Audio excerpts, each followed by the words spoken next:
Welcome everyone to an in-depth look at granular corneal dystrophy, or GCD. This rare eye condition can significantly impact vision over time. In this video, we'll explore everything from its causes and symptoms to diagnosis, treatment, and what the future holds for those living with GCD. So, what exactly causes granular corneal dystrophy? GCD is primarily a genetic disorder. It's caused by mutations in the TGFBI gene, also known as the BIGF3 gene located on chromosome 5. This gene provides instructions for making a protein called transforming growth factor, beta-induced, which plays a crucial role in the development and maintenance of the extracellular matrix of the cornea.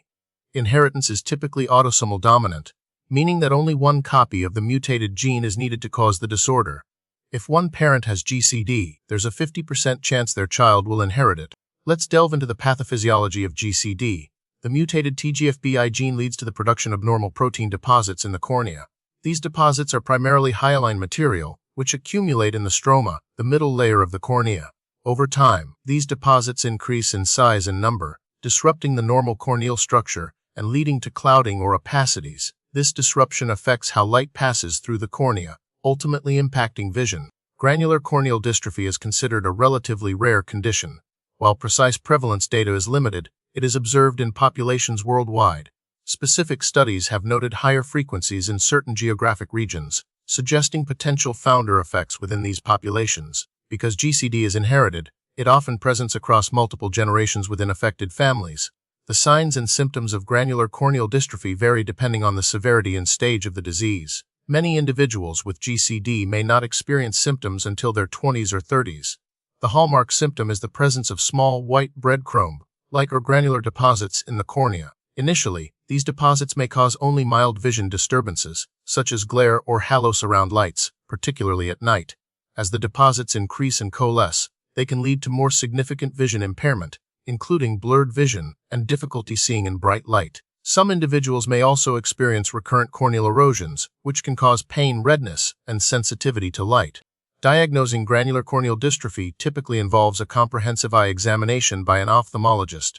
Slit lamp microscopy is essential for visualizing the characteristic granular deposits within the cornea.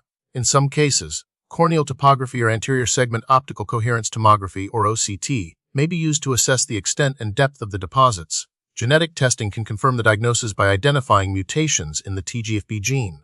Furthermore, a family history of the condition can provide additional clues to the diagnosis. Granular corneal dystrophy has been classified into subtypes based on the specific genetic mutation and the clinical presentation. The most common type is GCD type 1, also known as chronotype I. GCD type 2, previously known as avellino-corneal dystrophy, is another recognized subtype. Additionally, GCD type 3, or Reis-Bichlers corneal dystrophy, is characterized by a more superficial corneal involvement. While the classification helps to understand the disease's heterogeneity, the treatment approach remains similar across subtypes. Currently, there's no cure for granular corneal dystrophy. However, various treatments can manage symptoms and improve vision. Mild cases may not require any treatment other than regular monitoring.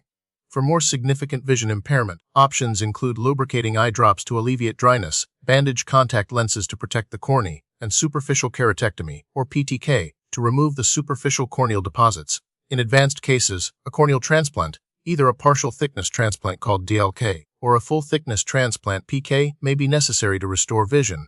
It is important to note that GCD can recur in the transplanted cornea. Since granular corneal dystrophy is a genetic condition, there is no known way to prevent it from occurring in individuals who have inherited the mutated gene.